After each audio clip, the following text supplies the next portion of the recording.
The Głupczyce monument was erected in 1945. It commemorated 676 soldiers of the Red Army of the First Ukrainian Front who fell in the fighting for the city in March 1945. A comprehensive exhumation was carried out in 1952, and after its completion, no grave of Red Army soldiers remained in Głupczyce. The fact that these facilities have not been removed so far was due to such very mundane life problems of local governments related to procedural issues, primarily funding. This has always been seen as a burden on the budget. Since last year, we have become actively involved in the physical removal of these facilities, offering cooperation to local governments on whose territory such facilities are still located. We offer very real, tangible financial assistance. We remove these objects by covering the costs of such demolition work. Since 2016, the law of the prohibition of the propagation of communism or another totalitarian system by names of organizational units, auxiliary units of the municipality, buildings, objects, and public facilities and monuments. In the past 12 months, 28 such objects have been demolished. According to the Institute of National Remembrance findings, some 30 or so still remain. The problem is still a big one. I, for one, think that the Russian aggression has shown that the Russians who are directly the ideological heirs of the Soviets are really a threat to all of us, and that having us refer to communism is in a sense an indirect support of Russian aggression.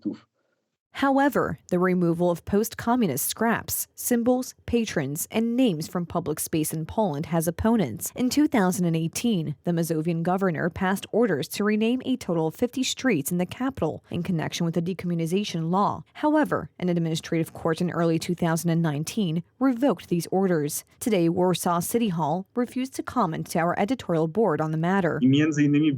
Among other things, there was a discussion about Aleja Armii Ludowej, an avenue in Warsaw named the People's Army, and at that time both President Trzaskowski and the chairman of the Civic Coalition Club, Mr. Szostakowski, were very clear in favor of leaving this name. They simply took over the post-communist electorate of the Democratic Left Alliance. They refer to these traditions of the People's Republic of Poland, and therefore these communist names are still being cultivated as consciously as possible by the Civic platform.